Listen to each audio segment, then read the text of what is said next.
Now, in last week's video, you saw me start properly creating the garden.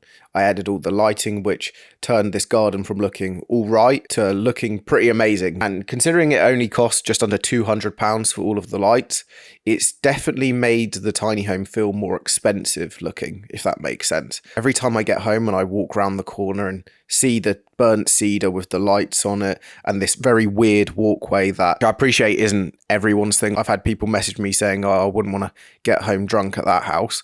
And the truth is I don't really have that problem because I don't drink. And nothing against people who do. I do get it.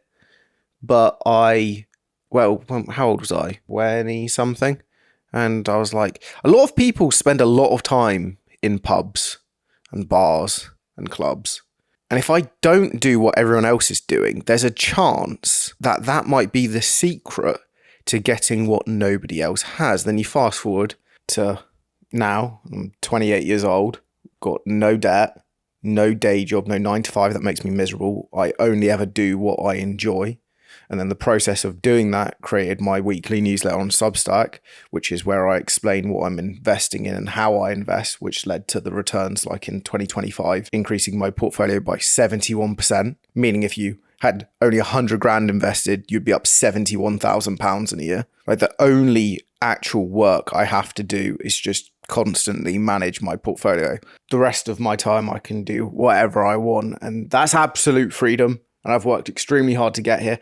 And I know a lot of you right now are in the process of getting there. And it doesn't matter if you're starting a bakery or a hedge fund. The process is very similar. And one of the most difficult things is the friction that you will generate in your personal life if you try and do more than the average. That's something that you will all experience. Because I think you wanting to do more makes other people look upon themselves and think, oh, why am I not doing more? Oh, it's difficult. Oh, I don't want to do that. Oh, that person has an ability to push past that and go for the long-term vision. Oh, I envy that. And now if I can be negative towards that, I can try and pull that person back down to my level. It's tall poppy syndrome. I can remember perfectly when I started my Substack.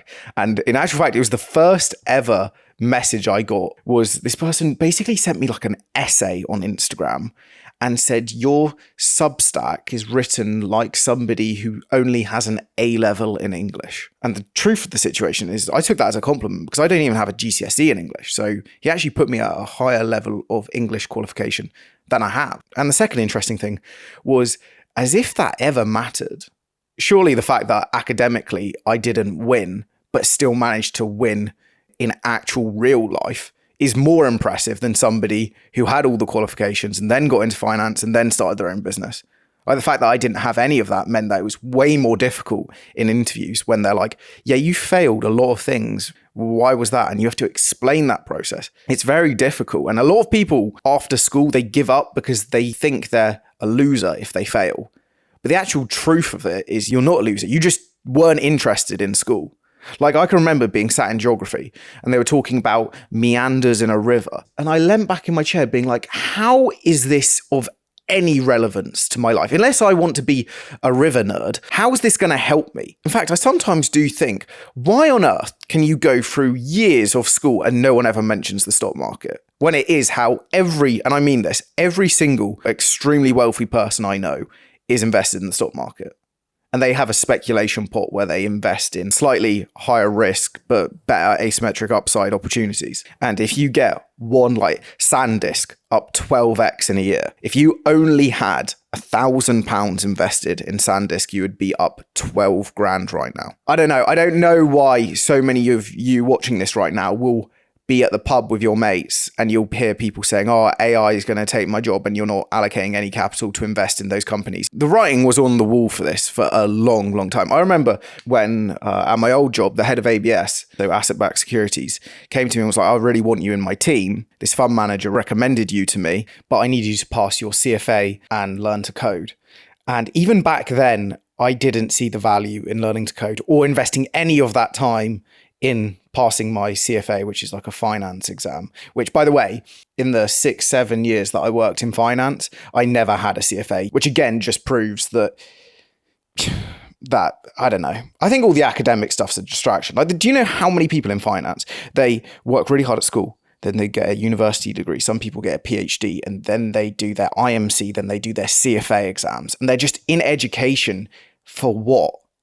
Like, at the time that I was working in finance, I'd be doing up a house and making $500,000 outside of my day job. Like, if you want money, you start off by developing houses. Like, that's the easiest money. Well, it's the easiest, most difficult thing you'll ever do. The actual like DIY aspect of saving loads of money by doing all the work yourself, the learning curve's steep, but it's all possible. But back to what I was saying, is even back then I didn't see the value in learning to code, because there was talks of how AI could be used to do that. And yes, you do need to have a bit of know-how on coding to use AI to code. But the people that I know who still work in finance, who code on a daily basis, they're like, Chris, it's insane now. Like, I don't do any of my job, and I'm not telling my manager that I'm using AI to do it, because otherwise they might get rid of me. Like, that conversation is happening right now with people that I know in asset management and in hedge funds. And what I've been doing is repositioning myself to have immense exposure to AI. And if you think AI is a bubble and you've just read that headline and you've regurgitated someone else's thoughts, like, we can all do that.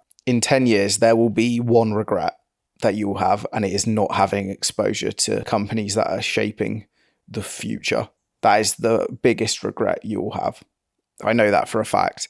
And there's a lot of you watching this right now who bought iPhones, yet you didn't invest in Apple. You watch Netflix every single day, yet you didn't invest in Netflix. You used Google? No. Microsoft? No. The list goes on and on, yet you didn't invest any money. Like, in the UK, you get £20,000 a year to invest in a stocks and shares ISA where you don't have to pay any capital gains tax. Like, the amount of money that's being left on the table by people is insane. And the people who read my weekly newsletter, the messages that I've got, I remember when I was saying to people that Palantir is still a buy at 70. It's now at 160. That means if you were late to the party, you're still up 100% on Palantir. And to get these messages of people being like, Chris, I didn't even understand anything when I started reading your newsletter, and now within a year, I've made X amount. It's amazing. And again, I just want to say this. I cannot thank every single person who is reading my newsletter enough. It is insane that I've got this interest in the stock market, and that's my job, is managing my money. And then to share and document it in the form of weekly newsletters has added like a new level of enjoyment to what I was doing anyway. So I can't thank you all enough. And to be 95th in the top 100 bestsellers in business is mad. Now, I've just realized I've got to be somewhere, so this is the end of the video. I hope you enjoyed the gardening, and I will see you next Tuesday. And remember, you got one life. Go make it exactly what you want, and it doesn't matter what anybody else says or thinks. If you're doing what you want to do and it makes you happy, go for it.